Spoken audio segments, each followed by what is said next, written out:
Buenas tardes a todos. Vamos a continuar hablando acerca de la parte de Java.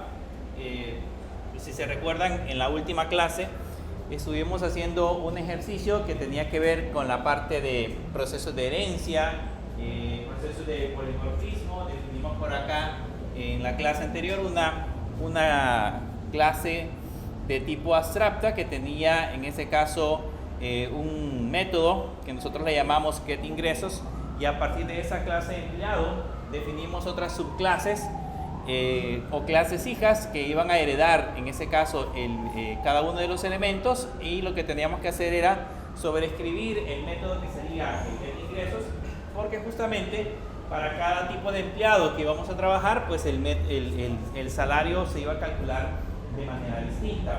Entonces, y ahí ya nos creamos la parte gráfica, ya aprendimos a crear en ese caso el diseño de formularios, y nos creamos un formulario como tal, pero la idea principal, si se dieron cuenta, fue el hecho de que logramos separar la parte lógica de digamos, toda la lógica del cálculo, lo separamos de la parte visual. Aquí en el botón calcular sueldo, al final de cuentas, lo único que contiene es el código, nada más para, digamos, establecer las condicionantes, pero el ingreso, el método de calcular cuánto iba a ganar cada empleado está dentro de este método agrupado. Es el que realmente realiza el proceso de cálculos internamente. Bien, con eso terminaríamos los ejemplos con respecto a la parte de herencia, polimorfismo y todos los conceptos que hablamos previamente. Hoy vamos a empezar a hablar acerca de excepciones. Cuando hablamos de excepciones, es la manera en la que nosotros vamos a capturar errores en tiempo de ejecución. ¿Okay? Generalmente, cuando nosotros cometemos un error de sintaxis, que digamos digitamos un nombre de variable incorrecto, o colocamos una propiedad incorrecta, o digitamos un nombre de comando de manera incorrecta, NetBeans nos subraya de color rojo donde se encuentra el error, y ahí lo tratamos en ese caso de corregir. O sea, buscamos en el error como tal y lo tratamos de corregir. Pero eso es en modo texto cuando estamos digitando código. ¿Qué pasa si el error sucede cuando estamos ejecutando el código? Cuando nosotros corremos la aplicación, ¿qué pasa si existe algo que nosotros no podemos controlar y que genera cualquier tipo de excepción? Nosotros podríamos ejecutar una aplicación y podría ejecutarse de manera normal, pero en algún punto dado, si sucede algún error cualquiera, podría ocasionarnos algún tipo de inconveniente.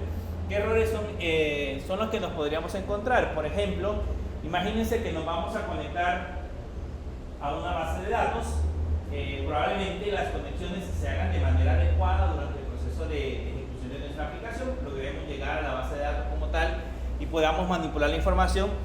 Pero ¿qué pasa si en un momento dado el servidor deja de funcionar? Por alguna razón se cae el servidor, ejecutamos la aplicación y el servidor ya no está disponible. Entonces vamos a encontrar un error de conexión al servidor, ya no nos vamos a poder conectar directamente a la parte del servidor. Entonces ese es un error que va a suceder en tiempo de ejecución. Podría ser, por ejemplo, si estamos conectados por cable, alguien desconectó el cable. Podría ser que en el caso del servidor pues ocasionó un error grave y dejó de funcionar. Podrían ser muchas cosas. Entonces, en ese caso, cuando nosotros tengamos ese tipo de errores que van a suceder mientras nuestra aplicación está ejecutándose, normalmente a eso le vamos a llamar excepciones. Yo puedo capturar esos errores que puedan suceder cuando la aplicación está corriendo. Y nosotros podemos decidir qué es lo que queremos hacer cuando suceden esas excepciones.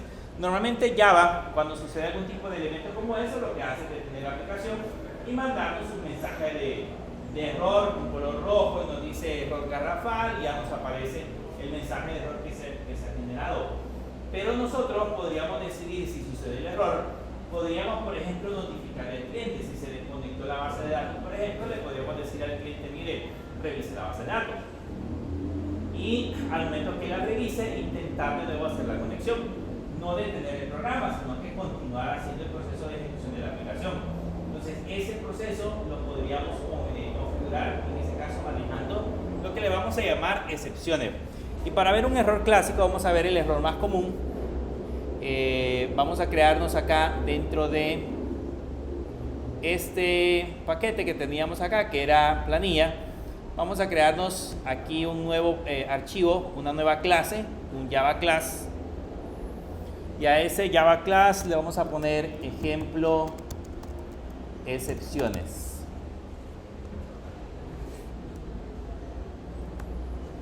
Así se va a llamar la clase, ejemplo excepciones. En ese ejemplo excepciones vamos a crearnos ahorita un ejemplo que nos permita, en ese caso, ya colocar código, que hagamos el proceso de captura de esos elementos. Para capturar en ese caso las excepciones, lo vamos a hacer siempre a través del método main. Entonces vamos a poner un public static void main y ahí vamos a capturar las excepciones. Lo vamos a hacer por el momento en modo consola, pero pues ustedes van a saber que las excepciones en general funcionan ya sea en modo consola o funcionan en modo gráfico, como nosotros lo querramos especificar. Pero vamos a trabajar por el momento en modo consola. ¿Qué es lo que vamos a hacer acá? ¿Qué código es el que vamos a digitar? Imagínense que yo tengo este dato, le pongo números, tengo una variable que se va a llamar números, que está definido de esta manera. Si lleva corchetes, ¿qué significa? Está vacío. Además de estar vacío, si lleva corchetes,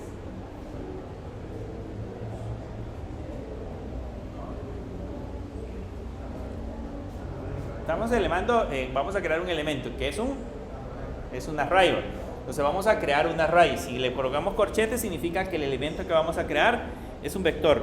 Entonces a ese vector, ya se recuerdan que si yo le coloco llaves, le puedo agregar los elementos que quiero que tenga. Por ejemplo, puedo agregarle estos elementos.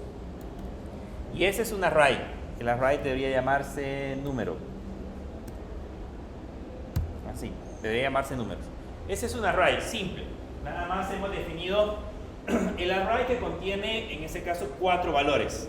Ahora que ya tenemos el array, ¿qué pasa si yo le coloco esta instrucción? Le coloco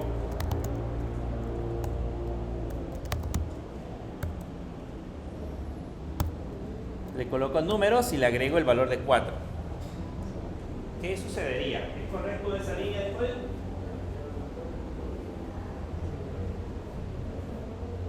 ¿Es correcta o tiene algún problema? ¿Tiene algo que podría generar?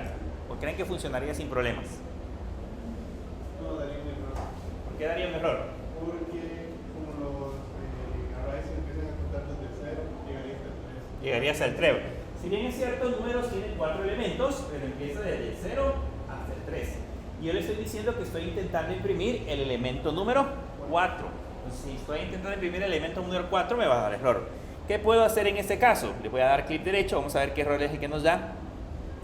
Si observan, al momento de ejecutarlo, aquí me da un error, me dice que se generó una excepción en el método main y la excepción se llama Array Index of Bounds Exception. Ese es el nombre de la excepción que acabamos de capturar.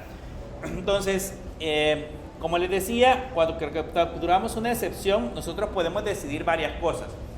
Si sucede un error, podemos decidir detener el programa. Podría ser, dependiendo de la excepción, decimos, bueno, detenemos el programa, pero podríamos mostrar alguna notificación que indique que se ha generado un error. Eso que ustedes acaban de ver acá, si lo ejecutáramos en un entorno gráfico, pues el usuario no va a ver ningún error. Lo que va a suceder es que le dio clic a un botón, el programa se cerró, pero no tiene la más mínima idea de por qué se cerró. De ahí viene el problema que nos dicen los usuarios: mire, su aplicación no funciona porque yo intento dar clic en ese botón y se cierra, pero no sabemos por qué se cierra o cuál es la situación. Entonces, en ese caso podríamos optar por detener el programa o podríamos optar por notificar al cliente, en ese caso a la persona, y decidir continuar con el desarrollo o continuar con la ejecución de la aplicación. Si no es un error garrafal. Ahora, ¿cómo hacemos para capturar ese error? Para eso utilizamos una instrucción que se llama try. ¿Ok? Ese try es el que usamos en ese caso para capturar el error. Lo que vamos a hacer es que vamos a poner try. Vamos a cerrar aquí llaves. Y luego vamos a poner la palabra catch. Y entre paréntesis vamos a poner el nombre de la excepción que yo quiero capturar. Cada error está catalogado, dependiendo de lo que vayamos a generar, cada error tiene un nombre de excepción diferente. En este caso, por ejemplo, el que acabamos de ver, el que acabamos de ejecutar, decía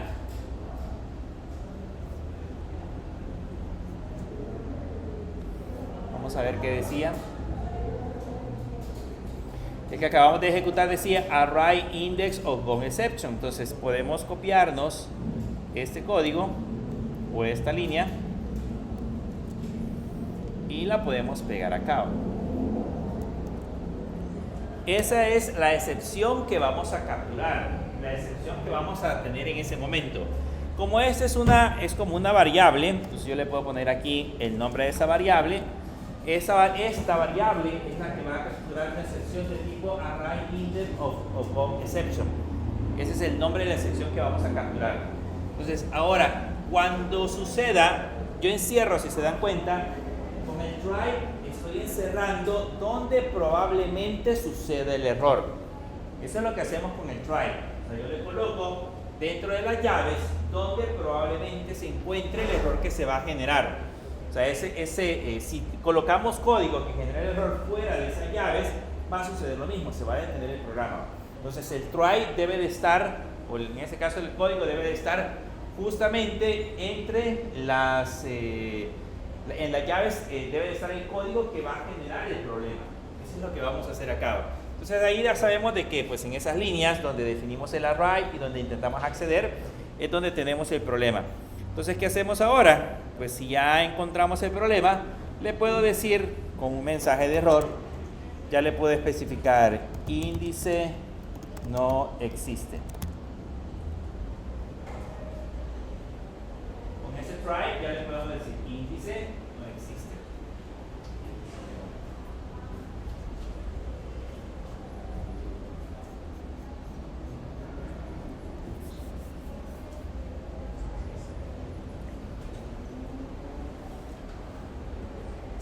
Entonces con eso ya hicimos el proceso de captura del error. O sea, pueda suceder, ese es un ejemplo que yo les he colocado acá, pero pueda suceder que más adelante, cuando estemos intentando manipular errores, pueda suceder que cuando nosotros intentemos acceder al error, cuando intentemos acceder en este caso al código, pueda generar algún tipo de problema. Y esa va a ser la manera en cómo lo capturamos, que nosotros intentemos acceder a un elemento de un array que no existe. Entonces podemos colocar ese try catch con esa estructura y en base a eso podemos capturar el error. Si ahora lo intento ejecutar, van a notar que en la parte de abajo ya dice índice no existe. ¿Okay? En la parte inferior ya dice índice no existe. Sin embargo, si yo intento acceder, por ejemplo, al elemento 0, el elemento 0 sí existe. Entonces le damos run file y vean, el elemento 0 me imprime 34. Pero si lo dejamos como lo teníamos, que este es un índice que no existe, entonces ahí me dice índice no existe.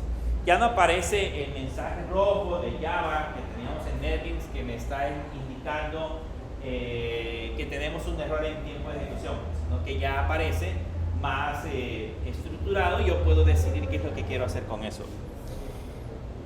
Hagamos un ejemplo un poco más práctico. Voy a comentariar este código y vamos a hacer un ejemplo más práctico. Usemos la clase scanner y digámosle que voy a escanear o voy a introducir datos por medio del teclado. Entonces le vamos a poner system.in. Okay. Ahí tenemos que importar la clase scanner. Ahí ya está importada. Y ahora le vamos a poner un sort solamente con print y le vamos a decir digite el sueldo. Y luego abajo vamos a definir una variable de tipo doble que le vamos a llamar sueldo, que va a ser igual a text.nextDouble. Ese es un simple código para capturar un número, como lo que hemos estado viendo previamente. Puedo capturar cualquier valor que se me ocurra a través de esos elementos, a través de esa parte.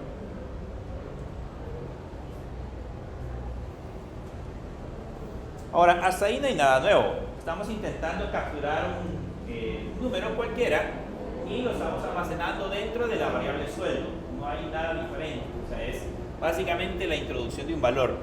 Pero veamos qué pasa. Si yo lo corro, vean, si aquí me pide el sueldo y le pongo 200, no da problema. ¿Okay? Pero como estoy solicitando un sueldo, a cualquier otro usuario se le podría ocurrir esto. Le pongo run file, me está pidiendo el sueldo y le puedo poner $200.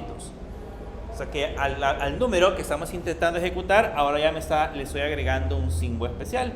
Un símbolo especial donde doy enter y vean, ahora sí ya me lanza una excepción.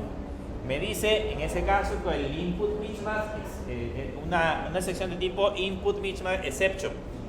¿Qué significa? Que el valor que nosotros estamos intentando agregar, en este caso aquí, este es un string, se lo estamos intentando agregar a un double.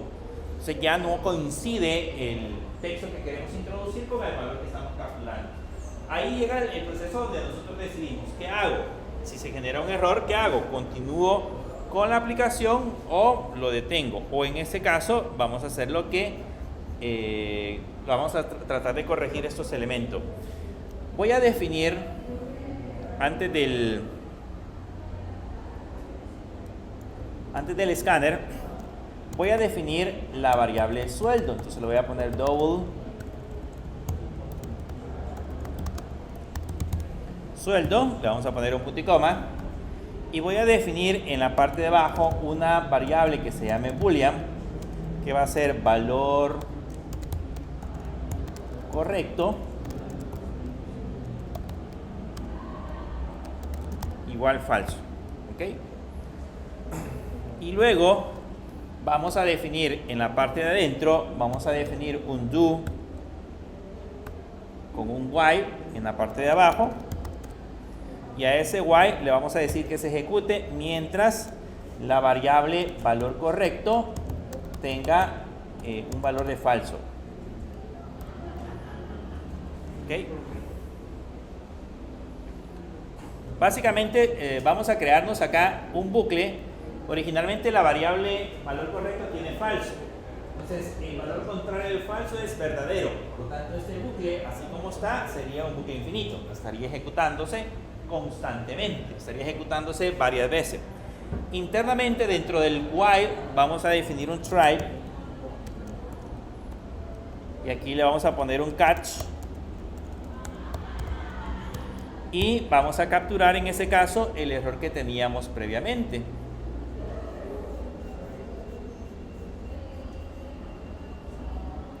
El error que teníamos, según la ventana de salida, es un input mismatch exception. Entonces vamos a copiar esto que tenemos acá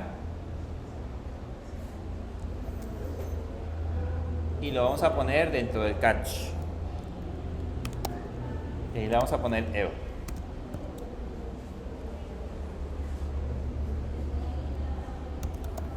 Solamente vamos a poner un mensaje que diga debe introducir un número válido.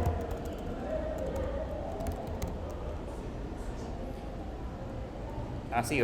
Y ahora este código que tenemos acá lo vamos a cortar y lo vamos a pegar aquí adentro. Nos quedaría así. Solo que aquí ya no debe llevar double sueldo porque ya existe arriba. Sería así.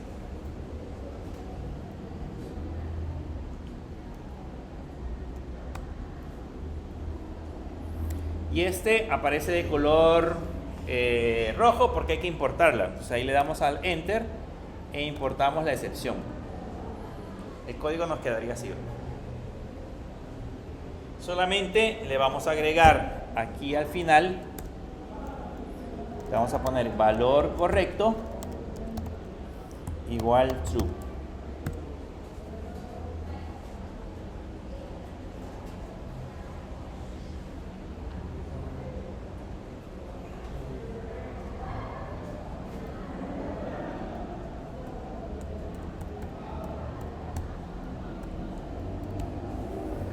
dentro le vamos a poner valor correcto igual true.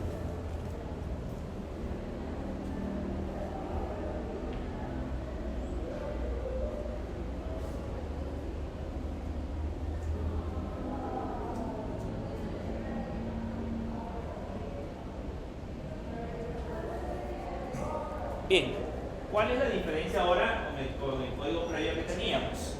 Si se dieron cuenta, antes solamente teníamos estas 3 líneas de código que permitían, en este caso, capturar el sueldo, y al momento de capturar el sueldo nos daba el mensaje de error. Si nosotros digitábamos una cadena de caracteres, nos generaba un mensaje de error indicando de que el valor que habíamos escrito era incorrecto.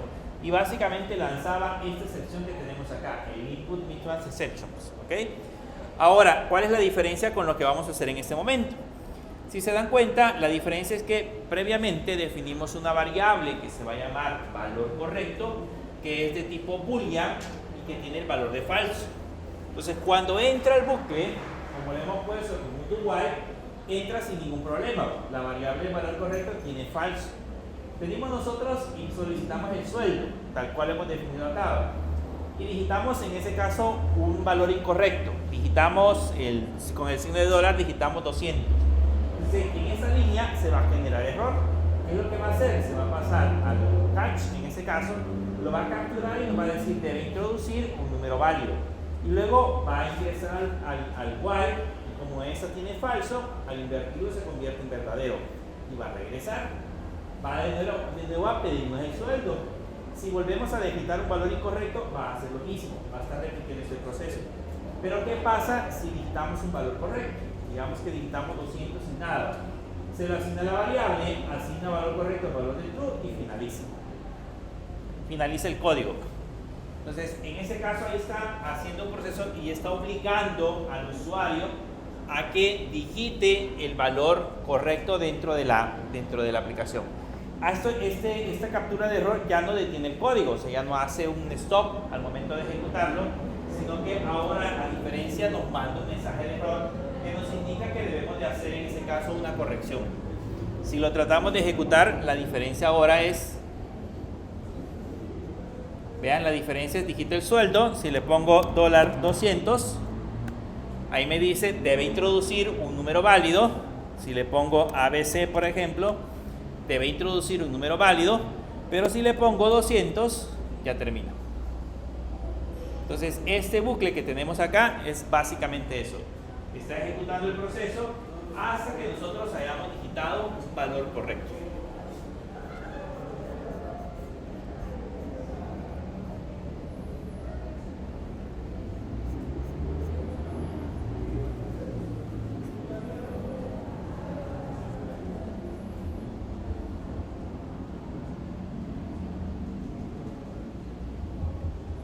Bien, ¿preguntas? No. Con eso ya hemos probado si realmente cómo capturamos las excepciones, cómo capturamos los errores que se puedan generar. En este caso, el error específico, que es el error que dice input mismatch exception. O sea, capturamos el error específico que acabamos de colocar. Pero, ¿qué pasaría, por ejemplo, si nosotros creamos una clase? Imagínense que tenemos una clase cualquiera y la clase que nosotros generamos tiene pues una serie de métodos. Hemos agregado varios métodos. Ahora bien, al momento de agregar esos métodos y dentro de ese método se genera algún tipo de error, la pregunta es ¿cómo controlamos el error? ¿O quién es el responsable de capturar el error? ¿Lo hace en ese caso el método o lo hace el lugar desde donde nosotros mandamos a llamar el objeto? O sea, hay dos lugares donde puedan suceder, donde vamos a controlar ese posible problema que se pueda generar. Para eso existen algunas instrucciones que nos permiten decidir ese proceso.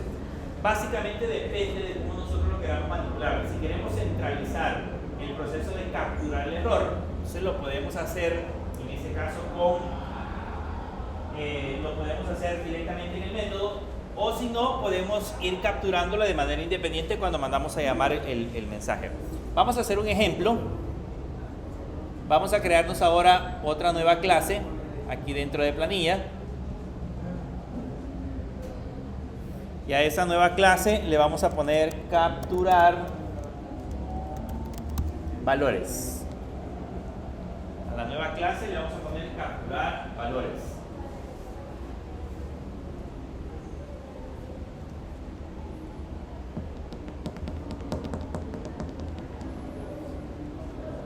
La nueva clase se va a llamar capturar valores. Se va a llamar así, capturar valores.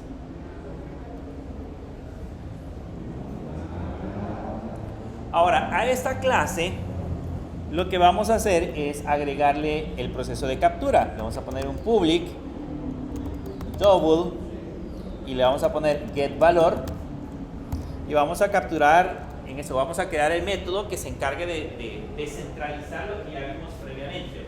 Este se va a encargar de capturar en ese caso el sueldo que teníamos en la otra línea. Entonces, para hacer esto, nos vamos a ir a traer de nuevo el código que teníamos en ejemplo de excepciones. Vamos a llevar este código.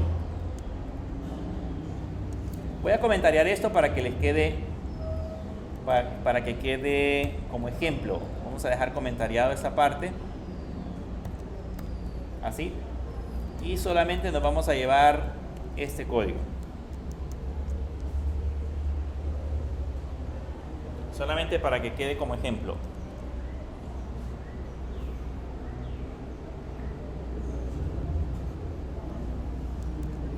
Y nos lo llevamos hacia acá a capturar errores y aquí lo vamos a pegar.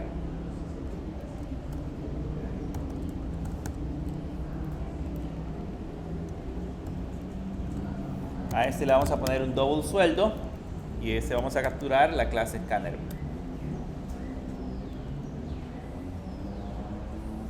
Y acá solamente le vamos a poner un return sueldo. Vean que la diferencia ahora es que vamos a tener una clase. Esa clase es la que se va a encargar en ese caso de capturar el sueldo. Él va a capturar el sueldo y va a retornar en ese caso el sueldo. La pregunta es, cuando yo instancio un objeto a partir de esa clase y ese objeto mande llamar el método que se llama getValor, ¿quién se va a encargar de controlar el error? Si lo va a hacer el método o lo va a hacer la línea de código desde donde nosotros mandamos a llamar el error, desde donde mandamos a llamar ese método. Entonces hay una decisión que debemos de tomar cuando estemos ejecutando ese proceso. Si lo dejamos así como está, quien debería de controlar el error es este método. O sea, yo aquí tendría que poner el try catch y desde aquí debería de especificar cómo capturar ese proceso. ¿Okay? Si lo hacemos así. Pero si no, tendría que colocar alguna forma en la que yo podría capturar el error de otra manera. ¿Cómo haríamos ese proceso? Ahora que ya tenemos en ese caso el método, vamos a guardar esta clase, nos venimos a ejemplo excepciones y aquí lo que vamos a hacer ahora es, vamos a crear un objeto, capturar valores, que se va a llamar obj igual a new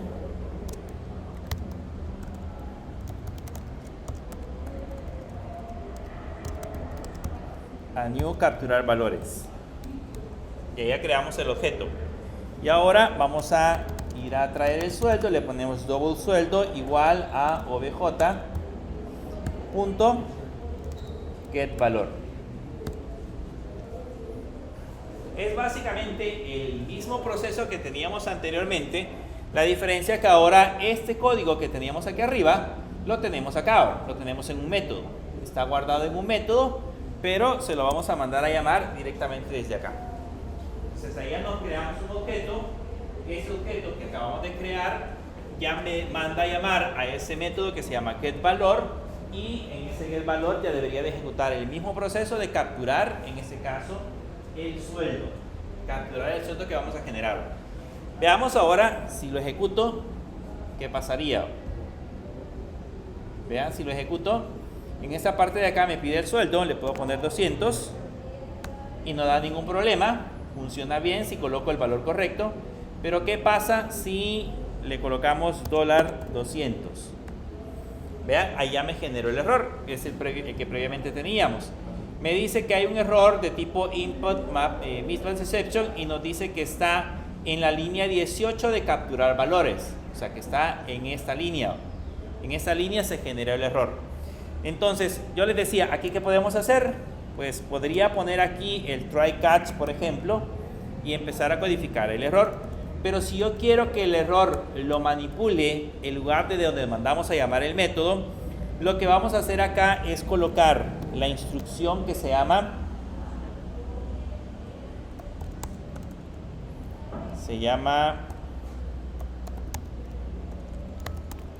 throws, y le vamos a colocar que la excepción que vamos a manipular es la que dice input mismatch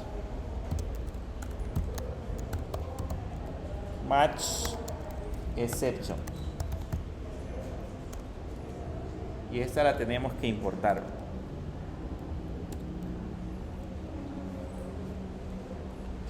Entonces vean, no estoy colocando un try, estoy colocando dentro del public double valor, dentro del public double valor, get valor, estoy colocando un throws. Con ese throws lo que le estoy diciendo es que el error que se genere, que es un input mismatch exception, ese error que se dispare, ya no lo voy a controlar aquí ya no tengo un try, ¿ok? Ese lo voy a manipular desde donde mandemos a llamar, en ese caso, nuestra aplicación. O sea que si por alguna razón aquí se disparó el error se lo va a enviar directamente al lugar donde nosotros lo estamos invocando. Eso es lo único que estamos haciendo, nada más especificando quién es el encargado o quién es el responsable, qué método es el responsable de controlar el error que acabamos de generar. Si con eso ya colocado acá, con el método lo intentamos ejecutar, y ahora le escribo, por ejemplo, $200, van a notar que siempre me genera, en ese caso, me generó la información, solo que ahora ya me está apareciendo que el error es en la línea 35, donde nosotros lo vamos a manipular. Y aquí ya puedo colocar un try, en ese caso, un try, colocar esto dentro de ese try, y acá colocar un catch, y sería el input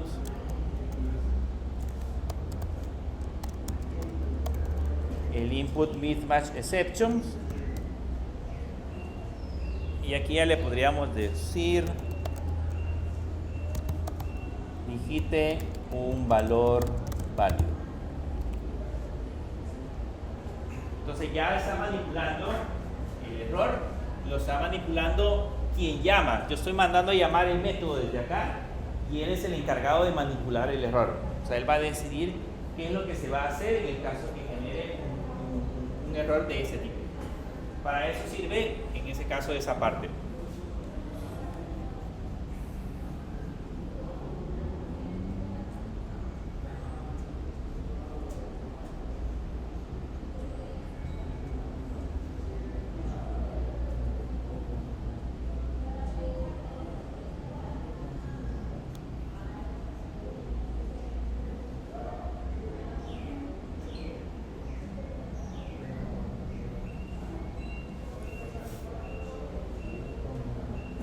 Bien, ¿preguntas?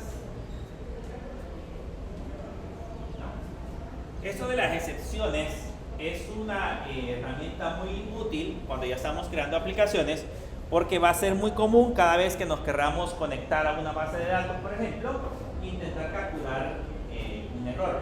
Cada vez que intentemos abrir un archivo, por ejemplo, del disco duro y el archivo no exista, por ejemplo, voy a capturar una excepción. Cada vez que me intente conectar a internet, por ejemplo, ir a buscar alguna URL o algún servicio de internet y no está disponible, voy a capturar un error. Cualquier cosa que suceda en tiempo de ejecución, lo voy a intentar capturar, en ese caso con una excepción.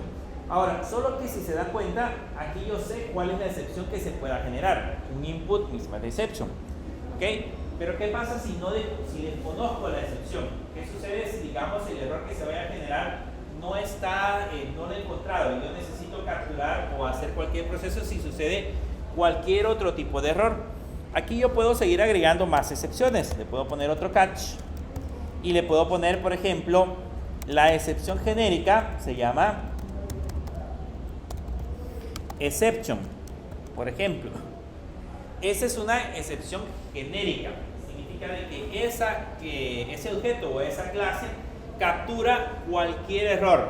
Arriba vamos a capturar el error de que si nosotros intentamos digitar una cadena de caracteres en lugar de un número.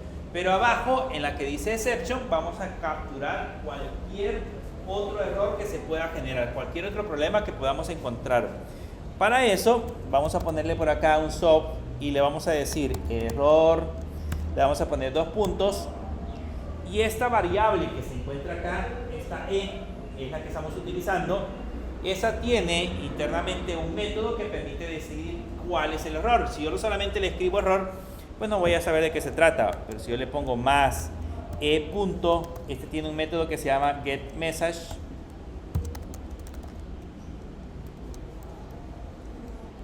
Tiene un método que se llama getMessage. Ese método me permite decir cuál es el error. Entonces aquí estamos capturando, con el error estamos capturando, con el exception estamos capturando cualquier otro error. Y en esta línea de acá estamos mostrando el error que se pueda generar. Ese exception pasa a ser en este caso cualquier excepción, por eso se llama exception. Cualquier error que pueda suceder lo estamos capturando aquí. Ahora, en este caso acá, pues, si lo ejecutamos, básicamente cuando introducimos valores no hay otro error más común que el que nosotros intentemos digitar un valor no válido. Pero vamos a tratar de generar nuestro propio error. Pregunto, ¿se pueden digitar sueldos negativos? A no ser que alguien esté sumamente mal en la procuraduría y le esté descontando un montón, pues le van a, en lugar de pagarle, le van a cobrar. Pero normalmente ni siquiera ya existe, porque la procuraduría no le puede quitar más de lo que gana. Entonces no existe el sueldo negativo. Sin embargo, acá, si ustedes se dan cuenta, pues yo puedo ejecutar este código así como se encuentra.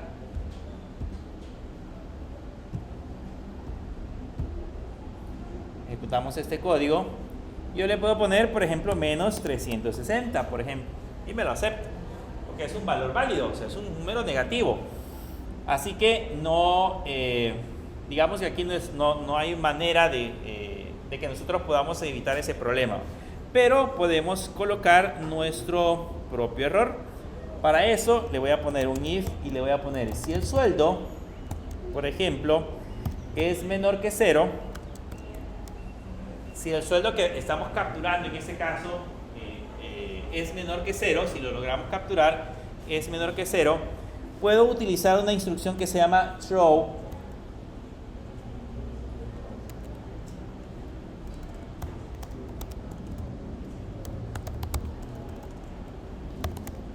Se llama throw, le puedo colocar new y le puedo colocar exception. Y entre comillas le puedo colocar no se permiten valores negativos.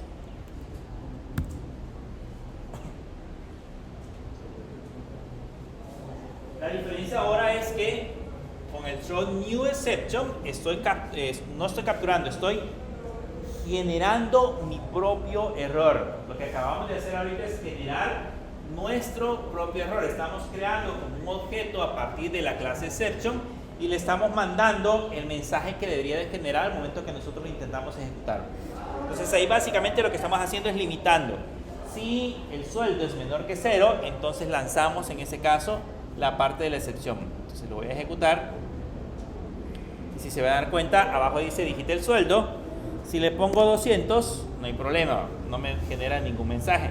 Pero ¿qué pasa si le colocamos, en ese caso, menos 200?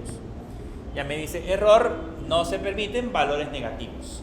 ¿Qué es lo que sucedió? Que ahora, como yo lancé una excepción, lancé un exception, se ejecutó la línea que tenemos acá. Se capturó, en ese caso, la excepción personalizada que nosotros creamos. De esa manera, utilizando el throw new exception, yo puedo ir creando mis propios errores o personalizando mis propias clases que manejen los errores con los cuales estamos trabajando. Son errores personalizados. Ustedes pueden tener dentro de una aplicación, en una clase por ejemplo, podrían tener nuevos errores que se podrían generar dentro de la aplicación, como por ejemplo ese.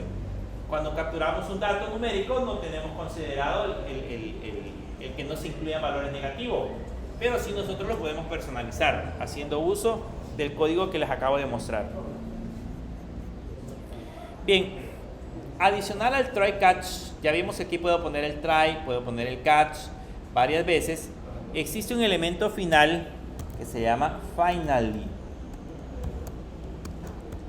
Esto es parte de la sintaxis del try catch. Aquí tengo try catch y el finally es parte del try catch. Ese finally es un código, o se utiliza para colocar un código que se va a ejecutar independientemente exista un error o no. O sea, si dentro de esa instrucción yo generé algún error, se va a ejecutar el finally. Si no se generó ningún error, de todas formas, se va a ejecutar el finally. Este normalmente se utiliza, por ejemplo, para hacer una limpieza de código. Por decirles algo, eso les quiero mencionar que, por ejemplo, nosotros teníamos una aplicación en Java hace muchísimos años, que esa aplicación en Java corría las 24 horas del día. O sea, era una aplicación que la ejecutábamos y no dejaba de funcionar, funcionaba siempre. Pero sucedía un problema que habían ciertos errores que sucedían a ciertas horas del día, y en el código donde capturábamos el error teníamos la creación de un objeto. Ese objeto se iba construyendo. Cada vez que nosotros ejecutábamos la aplicación se construía el objeto. Cuando generaba un error, ese objeto quedaba en memoria, ¿okay? Y sucedía que a ciertas, digamos, después de tantos errores, a ciertas horas del día, la aplicación se detenía. Se detenía por errores de memoria, y el problema era que como el objeto se creaba demasiadas veces, entonces básicamente esa memoria se iba quedando ocupada. ¿Qué es lo que nosotros hicimos? Pues dentro de la aplicación agregamos un finally, y lo que hacíamos era que destruíamos el objeto justo en esa línea. Después de haberlo creado arriba, independientemente de si lo usábamos o no, en esa línea de acá lo destruíamos. Entonces eso nos ayudó al final de cuentas a limpiar la memoria, a evitar que sucediera ese pequeño problema. Entonces, si se dan cuenta acá, si yo ejecuto la aplicación,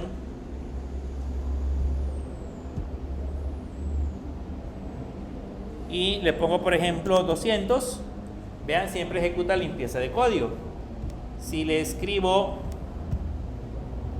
un valor string, por ejemplo, $200, me dice digite un valor válido, y también dice limpieza de código, o sea que se volvió a ejecutar esta línea.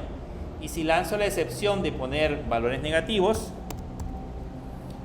se dice aparece el error, no se permiten valores negativos y limpieza de código. O sea que este código siempre se está ejecutando.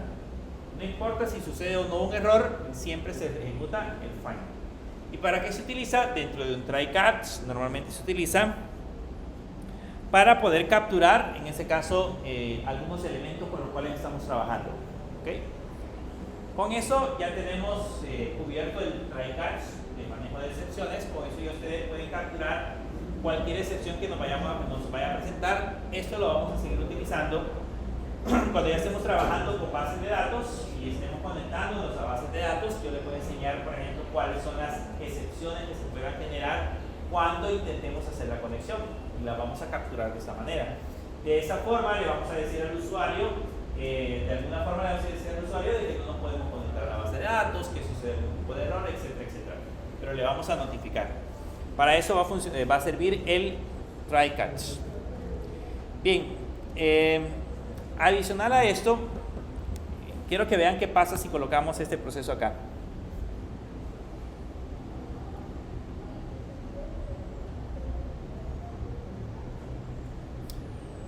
Vamos a agregarle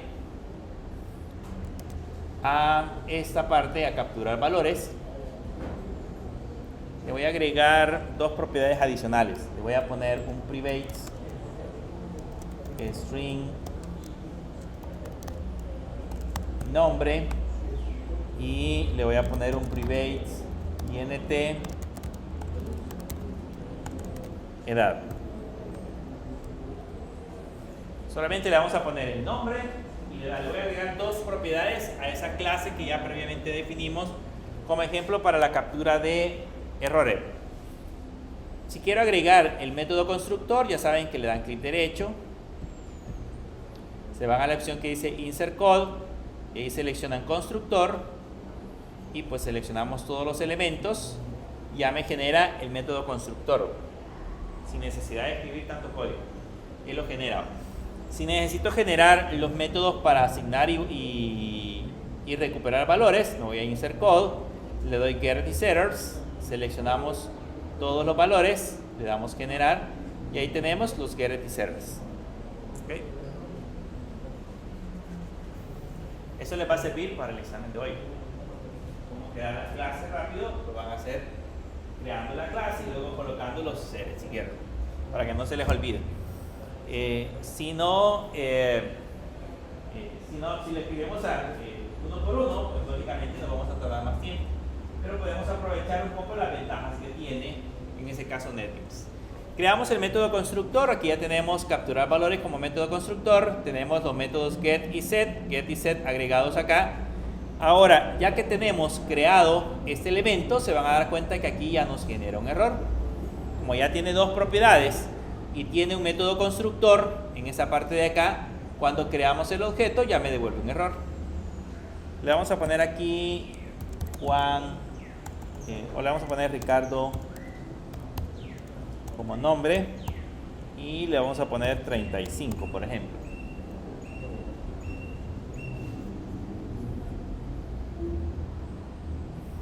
Y luego en la parte de abajo me voy a crear otro objeto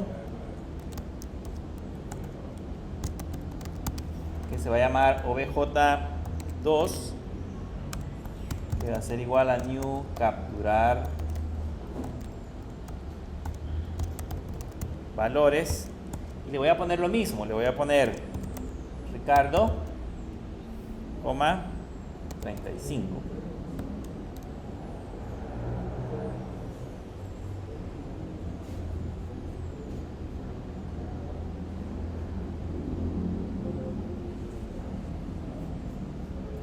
Vean, aquí estoy capturando Ricardo. Ese objeto que tenemos aquí arriba se llama obj y el objeto que tenemos abajo se llama obj2. Ambos son elementos de la clase capturar valores y tienen Ricardo 35 y aquí tienen Ricardo 35. Vean, si yo hago este proceso, yo le escribo si obj es igual a obj2, ¿qué creen que imprimiría aquí? ¿Verdadero o falso? A este obj lo tenemos dentro del try catch. Lo vamos a sacar de aquí.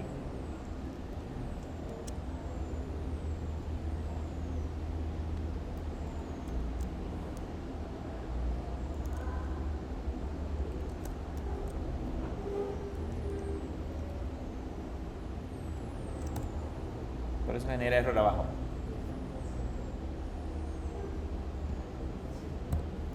Sería así.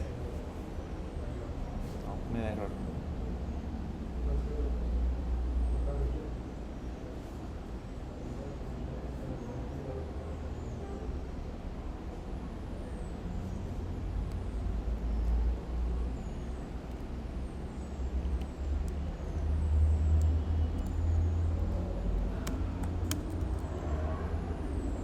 Así o. Vamos a dejar esta línea comentariada. Bien, ahí tenemos el objeto, se llama obj y es un nuevo objeto de la clase capturar valores. Le enviamos como nombre Ricardo y como edad 35. Y aquí tenemos abajo el otro que se llama obj2 de la clase capturar valores y dice Ricardo y 35. ¿Qué devolvería aquí? ¿Qué devolvería en esa línea? ¿Cierto o falso? Cierto. En teoría y a simple vista así debería de ser, porque arriba tiene el mismo nombre y la misma edad y aquí tiene el mismo nombre y la misma edad. O sea, en teoría son los mismos objetos. Sin embargo, se recuerda que yo les dije que cada objeto tiene su identidad, o sea, cada uno tiene una identidad propia. Por lo tanto, en esa parte de acá, si nosotros revisamos, me va a dar falso. ¿Por qué me va a dar falso? Porque en este caso, ambos objetos, aunque tienen los mismos valores y aunque dependen de la misma o fueron instanciados de la misma clase, de todos modos, siempre me va a generar un error. Sin embargo, existe un método, se llama obj. Hay un método dentro de este que se llama equals. Y aquí le puedo poner obj2. ¿Se acuerdan que el método o que la clase string tiene un equals? Entonces, ahora, ¿qué le estoy diciendo en esta línea? Le estoy diciendo lo mismo. Si obj es igual a obj2, ¿qué me daría en este caso? ¿Cuál sería la respuesta? ¿Daría verdadero o falso? ¿Perdón? ¿Daría verdadero o falso? Corrámoslo y verifiquemos. Vamos a poner 200, me sigue dando falso. ¿Por qué sigue dando falso? Porque aunque yo le puse el método equals, no le estoy diciendo qué es lo que tiene que comparar. ¿Okay? Internamente no hay algo que me diga qué es lo que estoy comparando dentro de esa expresión. Solamente le estoy preguntando si el objeto 1 que creamos es igual al objeto 2. Pero en ninguna sección del código le estoy diciendo qué es lo que tiene que comparar. Porque puede hacer que yo necesite que compare los nombres, sin importar la edad. Puede hacer que yo necesite que compare la edad, por ejemplo, solamente. O puede hacer que yo necesite que la igualdad sea que ambos datos sean exactamente iguales. Podría también ser. Entonces, ¿qué es lo que vamos a hacer? Vamos a venirnos a esta parte de acá y existen algunos elementos, normalmente se le conoce como clases fundamentales. Cualquier objeto que ustedes creen, en este caso se lo voy a poner acá antes, cualquier objeto, no importa cuál haya sido, por ejemplo, obj, si ustedes le colocan un punto, van a notar que tiene el método equals, tiene el método getClass, tiene el método hashCode, notify all, toString, while y así otros más. Tiene varios elementos que yo no he creado. Si revisamos capturar valores, solamente tiene el constructor, los métodos set y get y un getValor. Pero no hay en ninguna parte del código un método equals, no lo hemos creado. Entonces, cada elemento que nosotros creamos en Java, cada objeto que nosotros creamos, hereda de una clase fundamental. Digamos que todos los elementos en Java tienen como una clase padre, una clase principal. Por ende, heredan estos elementos, solo que no le especifica qué hacen. No está indicado qué es lo que hacen. ¿Cómo hacemos ese proceso? Lo voy a sobreescribir. Le voy a poner un public boolean y le voy a decir que sobreescriba el método equals. Y dentro del método equals, este lleva un parámetro. El parámetro que le voy a enviar es un objeto. Entonces le voy a poner object obj. ¿Ok? Con esa parte, lo que estamos haciendo es sobreescribiendo el método equals. O sea, voy a decirle ahora qué es lo que va a ejecutar dentro de esas líneas de código. Entonces, en esta parte de acá vamos a comparar. Primero, si el objeto que estamos enviando es diferente de nulo. Si el objeto que estamos enviando es distinto de nulo. Es lo primero que vamos a evaluar. Si el objeto enviado es distinto de nulo. Luego, después de eso, vamos a hacer otra evaluación. Vamos a decirle si el objeto es una instancia. ¿Se acuerdan del operador instant of? Este sí es una instancia de capturar valores, de la clase capturar valores. ¿Ok? Esas son las validaciones que vamos a hacer. Primero, si no es nulo. Luego, si el objeto que estamos evaluando es una instancia de capturar valores, eso significa de que estamos en ese caso enviando un objeto que podemos comparar. Cuando ya tenemos eso, voy a crearme acá un capturar valores y le voy a poner new obj igual a el objeto que tenemos arriba. Solo que este objeto le vamos a hacer un casting.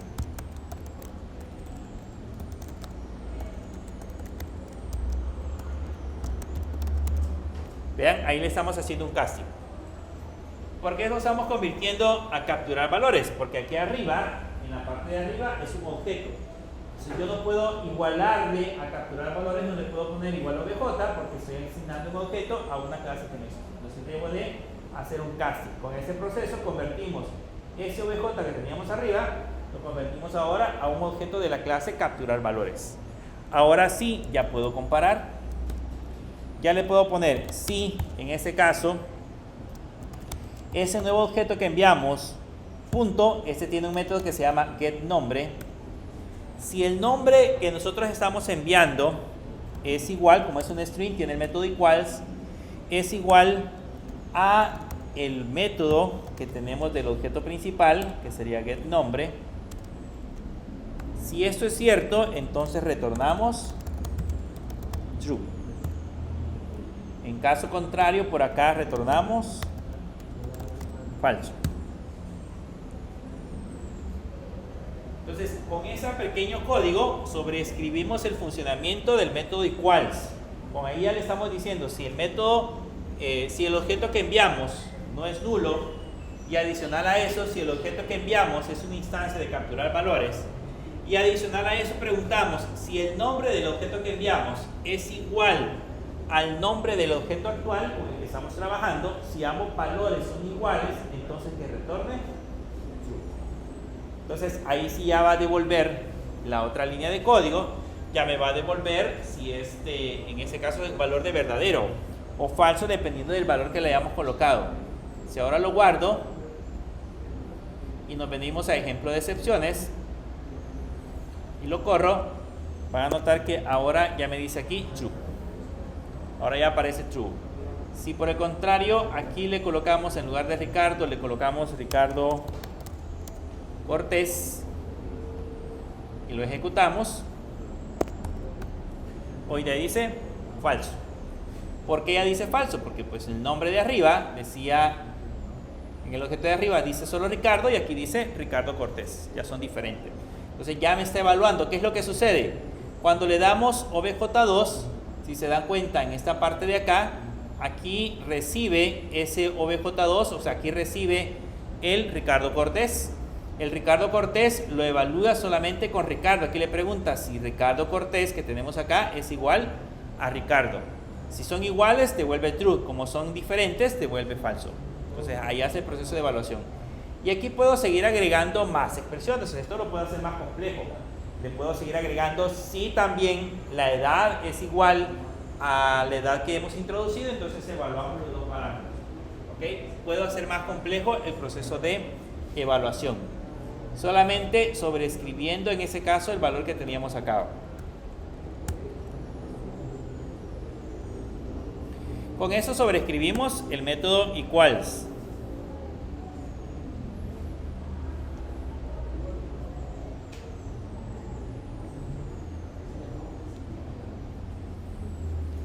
Con eso sobreescribimos el método equals.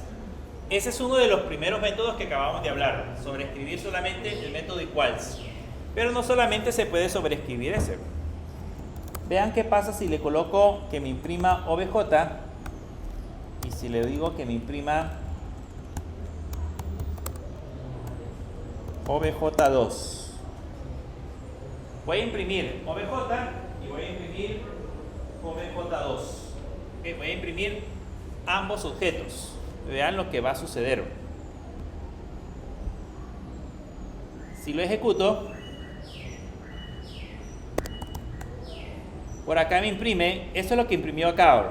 Me imprimió en ese caso planilla.captura de valores @ y un montón de números. Y abajo otra vez planilla.captura de valores y otro montón de números. ¿Okay? ¿Qué es lo que está sucediendo? Cuando nosotros invocamos el método, cuando nosotros invocamos ese valor, solamente la clase, digamos, sin ningún valor, lo que generalmente imprime es un código. Ese código que ustedes ven ahí es un código hash. Es un código que se genera como un identificador que tiene, en ese caso, el objeto. Cada vez que nosotros lo ejecutamos, se genera una fórmula para poder obtener ese código hash, y es el que obtenemos en la parte de abajo. Es este que obtenemos acá. Ese es el código hash. ¿Okay? Ahora que ya tenemos el código hash, cuando ya obtenemos el código hash, podríamos cambiar ese funcionamiento. Podríamos hacer que en lugar que me devuelva ese código, me devuelva otro valor. Para eso tenemos que sobreescribir aquí en captura de valores. Voy a hacer abajo del equals. Tenemos que sobreescribir otro método fundamental que se llama toString. Entonces aquí le voy a poner un public string y el método que se llama toString. Y ahí vamos a sobreescribir en ese caso el funcionamiento. ¿Y qué le vamos a poner? Este método solamente va a devolver this.getNombre más, entre comillas, un guión, más this.getEdad. ¿Ok? Eso es lo único que va a llevar el método toString. Solamente me va a imprimir, en ese caso, me va a imprimir o me va a sacar en ese caso el nombre y la edad. ¿Ok? Me va a imprimir el nombre y la edad.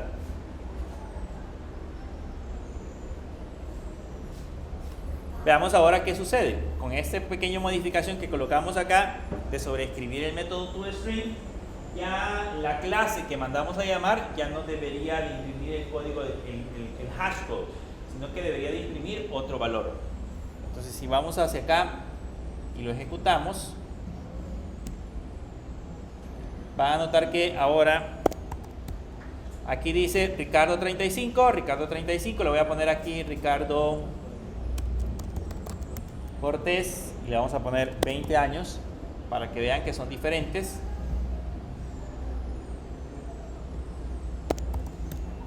Aquí dice Ricardo 35 y aquí dice Ricardo Cortés 20. O sea, esto que tenemos acá ya no me imprime el hash code, sino que me imprime en ese caso el valor, que es lo que hemos hecho en el método toString. ¿Okay? Solo cambiar la funcionalidad, hacemos que el valor se modifique. Ahí en la plataforma les voy a dejar un documento, de hecho creo que ya está el documento, que habla sobre las clases fundamentales. Y ahí van a encontrar ejemplos de otros métodos que se pueden sobreescribir.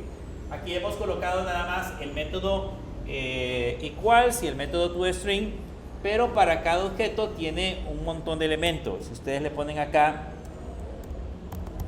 obj. Por ejemplo, punto, y ahí van a encontrar todos esos métodos que pueden sobreescribir. Esos elementos que tenemos acá. Entonces, eso se pueden cambiar, digamos, su funcionalidad y hacer que devuelva un valor específico. ¿Ok? Para entender cuáles son. Son varios, de hecho. Bien.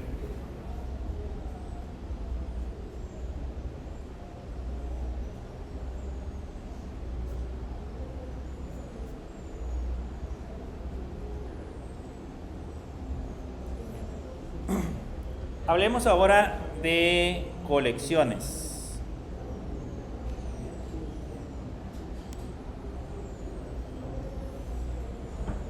Vamos a hablar un poquito acerca de colecciones. Vean, ya tocamos el tema de los arrays. ¿Okay? Ya vimos que un array es un elemento o una variable que puede almacenar de manera interna varios elementos y cada uno vamos a tener acceso a él por medio de la posición. Cada elemento está guardado en una posición, pero es una variable o es un elemento que almacena varios valores. Ese es un vector, digamos, en resumida cuenta. Ahora bien, el problema que tenemos con los vectores es que normalmente no son dinámicos y en algunas ocasiones para ciertos procesos se convierten lentos o se hacen muy lentos. Para eso existen otras funcionalidades o existen otros elementos adicionales que me permiten utilizar ese tipo de estructuras y, por ejemplo, evitar crear vectores estáticos, vectores de un tamaño estático, y crear los vectores dinámicos. A esto normalmente se le conocen como colecciones. Entonces, lo que ustedes ven acá, si observan, aparece una interfase que se llama collections, este tiene otra interfase que se llama iterable, y a partir de aquí dependen tres interfaces adicionales, que son las listas, las colas y los set. Dentro de las listas están los array lists, están los vector y están los linkedins. Y dentro de las colas están el priority queue, que serían las colas. Dentro de los sets se encuentran el hash set, el link hash set y el tree set. Todos estos elementos que se ven acá son vectores, pero se convierten en este caso en vectores dinámicos. A diferencia de los vectores originales, estos vectores pueden cambiar de manera dinámica o podemos manipularlos de manera dinámica. Entonces, ¿qué vamos a hacer ahorita? Vamos a empezar a ver cómo funcionan esos vectores. Lo vamos a colocar en un nuevo proyecto. Vamos a darle clic en File, en New Project. Nos vamos a crear un Java Application. Y a este le vamos a poner, quiero ver cuál teníamos ahorita. Tenemos hasta la clase 7. Entonces vamos a crear un nuevo proyecto. Y le vamos a poner clase 8-2025. Y le vamos a quitar este main class. No vamos a utilizar por el momento un main class. Lo vamos a hacer vacío por completo. Y ahí vamos a empezar a ver colecciones.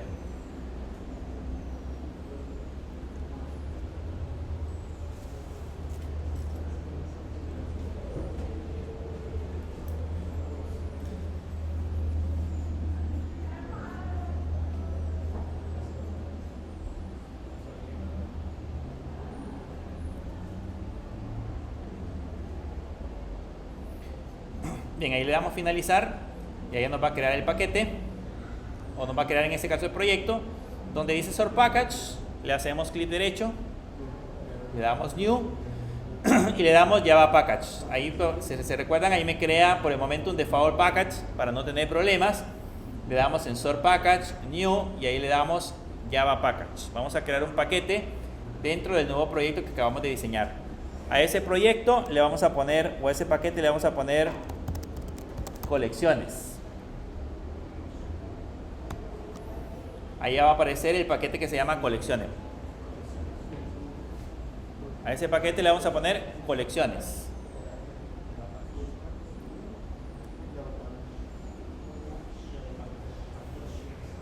Es un Java package. Le dan clic derecho en sort package, luego le dan clic en new, luego le dan Java package y le van a poner colecciones. Ese es el nombre del paquete que vamos a trabajar. Luego en colecciones le dan clic derecho, le dan new y nos vamos a crear nuestra primera clase. Eso va a ser en colecciones. Y vamos a crearnos la primera clase que se va a llamar ejemplo colecciones. Ejemplo colecciones.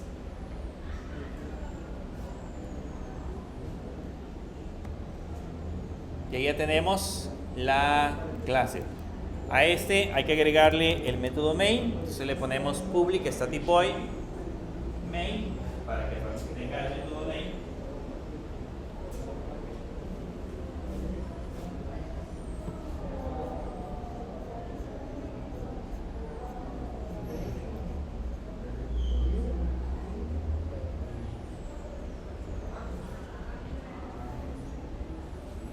Bien, si se dan cuenta, en el primer elemento que teníamos acá de las colecciones, el primer elemento que se encuentra en la esquina es una array list. Entonces vamos a aprender a utilizar la primer tipo de colección o el primer tipo de elemento dentro de la aplicación. Entonces acá vamos a colocar, en esta sección vamos a crearnos un objeto, le vamos a llamar array list. Cuando estemos trabajando con objetos, en este caso con colecciones, colocamos el nombre del elemento que vamos a utilizar. Puede ser en este caso un array list, un vector, un link base, un preview, un hash, cualquiera de estos. Le vamos a colocar entre signos de menor y mayor el tipo de datos que va a almacenar. En este caso va a almacenar valores de tipo string. ¿Qué es lo que hacemos ahí? Le estamos diciendo que vamos a manipular, vamos a crearnos un array dinámico o una lista dinámica, y en esa lista dinámica internamente el contenido va a ser datos de tipo string. Puede ser cualquier otra cosa, pueden ser string, enteros, double, pueden ser objetos de la clase capturar valores, o sea que yo le podría colocar entre corchetes capturar valores. Pueden ser un objeto de la clase persona, entonces entre corchetes le voy a poner persona. ¿Okay? Ahí puede ser cualquier valor, cualquier tipo de datos que vamos a manipular. Después le vamos a colocar el nombre del array, en este caso se llama lista de equipos. Vamos a crear un array de ese tipo y luego le colocamos new array list y entre signos de mayor y menor le colocamos string y paréntesis al final.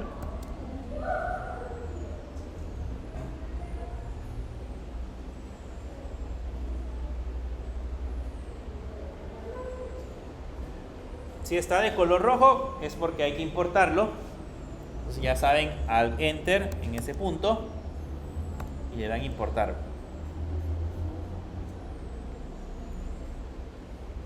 Si está de color rojo hay que importarlo.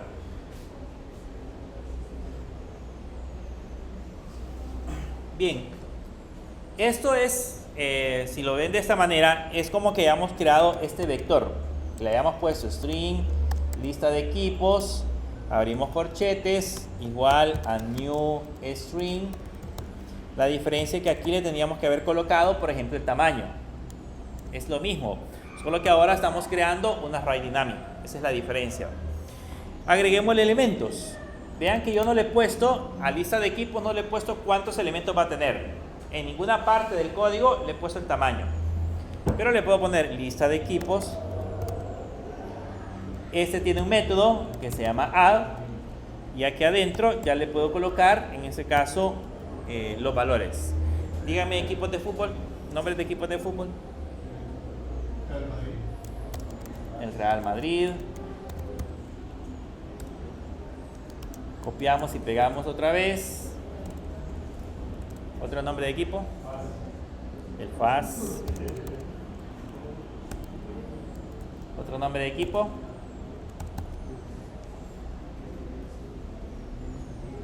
Tantos que hay. ¿Cómo? ¿Otro nombre de equipo? El Inter de Milán. El Inter de Milán, por ejemplo. Pongámosle uno más. Ya tenemos al FAS, podemos colocarle aquí a la Alianza, por ejemplo.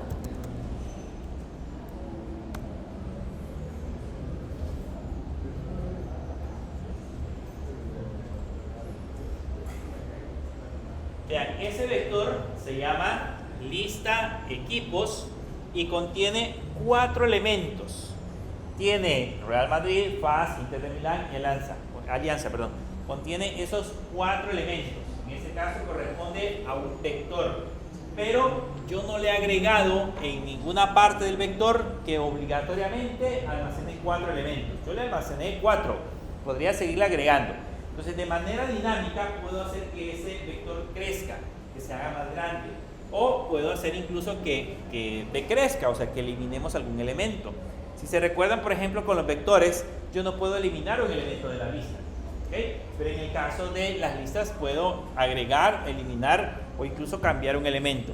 Por ejemplo, acá voy a definir una variable que se llame cantidad y le voy a decir que va a ser igual a lista de equipos, punto, y este tiene un método que se llama size. Con ese método estoy obteniendo el tamaño del vector. Ahí me está diciendo cuántos elementos tiene el vector. Ya lo puedo imprimir abajo y decirle la lista tiene, y le concatenamos cantidad de equipos. Vean, nos va a decir ahí, la lista tiene 4 equipos, por ejemplo.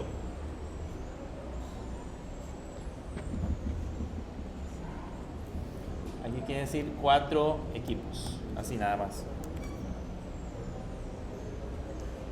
La lista tiene 4 equipos, por ejemplo. Si ahora lo corremos, van a notar que dice la lista tiene 4 equipos. O sea, ya estoy accediendo directamente hacia el elemento que acabamos de mencionar. Desde acá yo le puedo decir, por ejemplo, a este vector dinámico, le puedo decir el equipo que está en la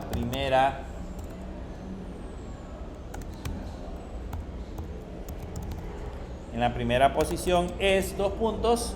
Voy a poner eso en 2 líneas para que quede separado. Y aquí le vamos a poner más lista equipos punto. Y este tiene un método que se llama get. Y ahí le puedo decir 0.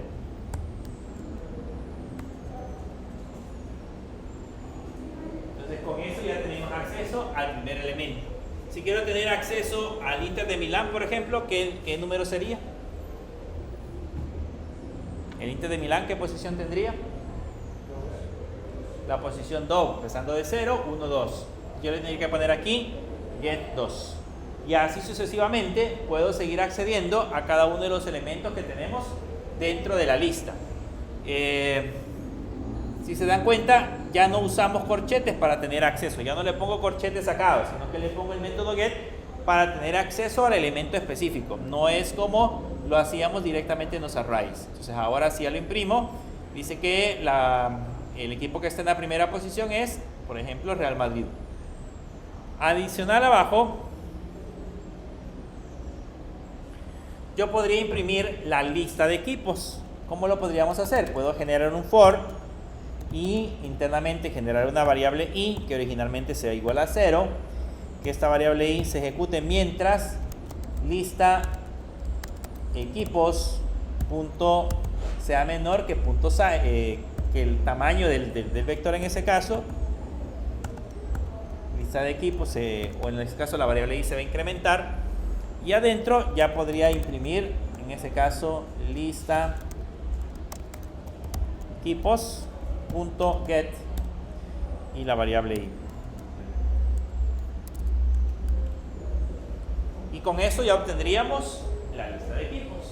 Al igual que lo hicimos con un vector, que podíamos recorrer el vector y tener acceso a cada uno de los elementos, de esta forma también podemos tener acceso a cada uno de los elementos de esa colección, de la colección arrays.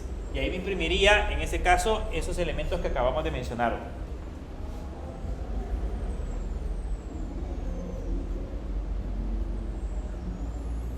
Ahí me imprimiría esos elementos. Por lo tanto, este código, así como está, vean, imprimiría Real Madrid, FAS, Inter de Milán y Alianza. Básicamente está imprimiendo esos 2 valores.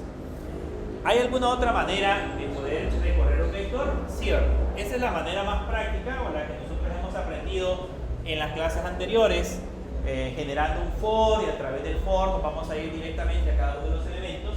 Es la manera más simple, digamos, de poder tener acceso a un vector.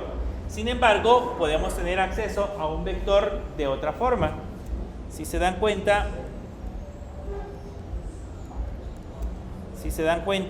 aquí, por esta parte de acá, hay un elemento separadito que se llama iterable. Ese elemento que se llama iterable me permite, en ese caso, como su nombre lo dice, iterar un vector. O sea, yo puedo, desde acá, puedo crear un objeto de la clase iterable e iterar en ese caso esos elementos. Voy a recorrer en ese caso, voy a poner aquí recorrer la colección. Y ahí creamos un objeto de tipo iterator. De manera interna le decimos que los valores que vamos a iterar son un string. Voy a crearme el objeto iterator y le voy a poner lista equipos punto, y este tiene un método que se llama iterator. Entonces con eso lo que voy a hacer es, ahí lo tenemos que importar.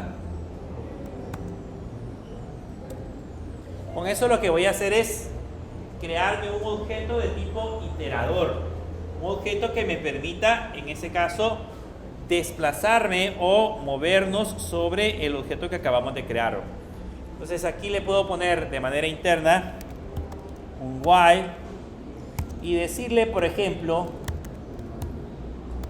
que ejecute esto mientras iterator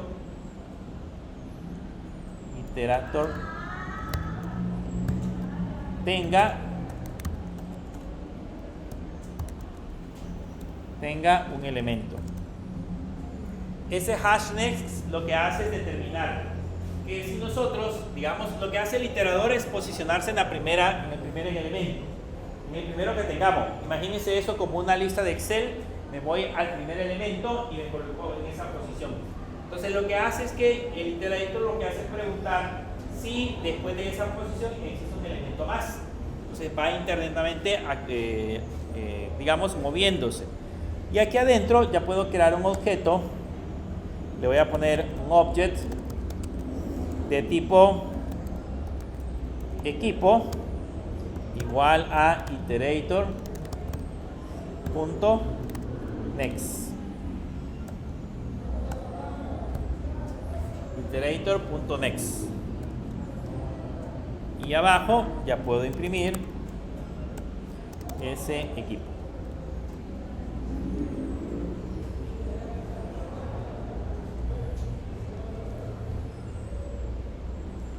Abajo ya puedo imprimir ese equipo. Entonces, esta es otra manera de iterar. Es otra manera de imprimir, digamos, la lista de equipos que tiene el elemento que tenemos en la parte de arriba. Recorrer o ir, digamos, accediendo a cada uno de los elementos. Vean, aquí me imprimió una lista. Abajo, si se dan cuenta, me vuelve a imprimir de nuevo la lista. Real Madrid, FAS, Inter de Milán y Alianza. Eso es lo que hace el iterator. Es otra manera más elegante, si lo queremos ver de esa forma, una manera más elegante de recorrer un vector.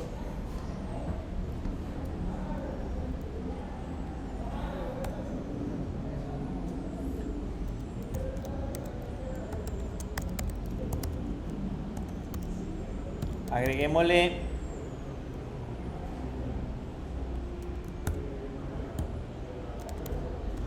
otro equipo. Díganme otro equipo además de los que ya agregamos. La Juventus.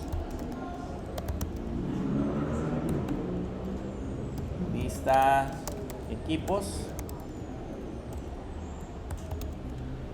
Punto add. Uno más.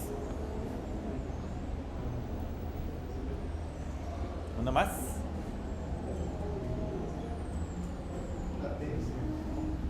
Latencia.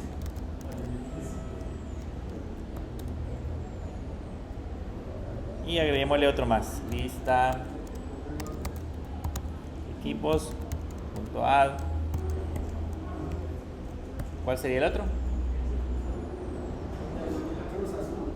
Cruz Azul.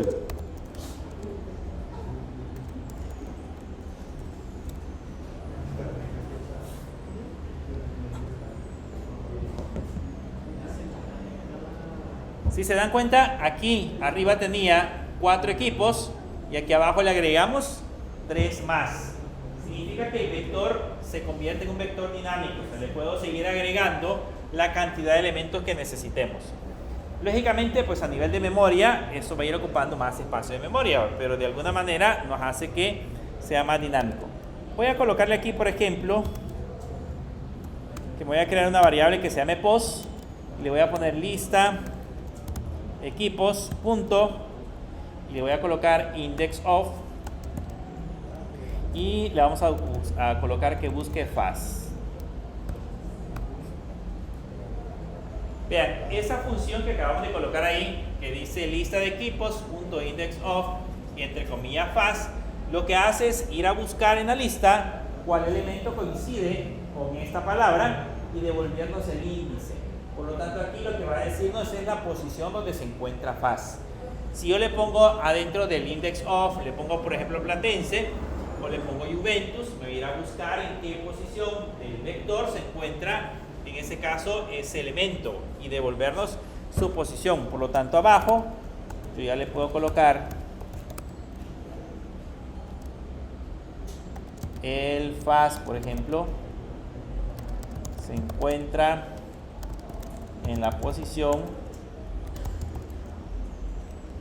2 puntos y le concatenamos pos. Entonces ya nos va a decir en qué posición se encuentra el faz. ¿Okay? Según esto, se encuentra en la posición 1. Entonces vamos a ver si nos dice la posición 1. Ahí dice el faz se encuentra en la posición 1. Entonces esto de acá devuelve, en ese caso, la posición. En qué posición se encuentra la cadena de caracteres que andamos buscando. Así que podríamos tener una lista muy grande y en esa lista muy grande podríamos empezar a buscar un elemento de acuerdo a esto. Digamos que necesitamos localizarlo, necesitamos hacer una búsqueda rápida. No tengo que hacer un for para ir comparando cada elemento. Lo único que tengo que hacer es utilizar el index of y de la lista automáticamente me devuelve el valor que andamos buscando. Adicional a esto, bueno, aquí si le pongo faz con mayúsculas, van a notar que ya no coincide. Si le pongo con mayúsculas, van a notar que aquí me devuelve un -1. Cuando devuelva un valor de -1, significa de que el elemento no lo encontró. ¿Okay? Si devuelve un valor negativo, entonces significa que el elemento no fue encontrado. Eso es lo que hace el index of. Como ya sabemos que el elemento no fue encontrado, entonces le puedo colocar acá una condición y decirle si pos, por ejemplo, es diferente de -1. Si es diferente de -1 significa que lo encontró. ¿Okay? Si la posición es diferente de -1, le puedo decir que lo remueva. Entonces le puedo poner lista, equipos, punto. Este tiene un método que se llama remove. Y aquí adentro le puedo colocar en ese caso la posición. Y con eso borramos al faz de la lista. Borramos al faz del torneo. Si lo dejamos así. Lógicamente ahora si intentamos iterar, voy a copiarme este código que tenemos acá. Y lo vamos a pegar abajo. Solo que aquí le vamos a quitar la definición.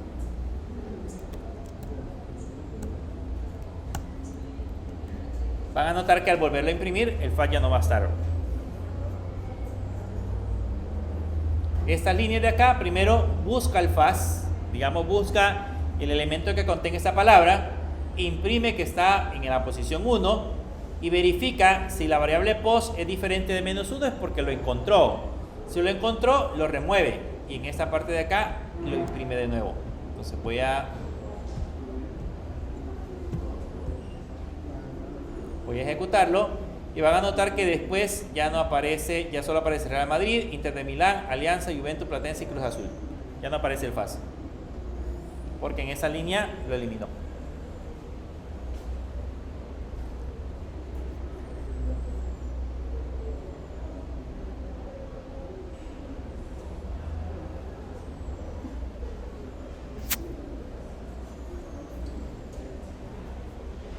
Esa es la primera colección que acabamos de ver. Solamente estamos hablando de el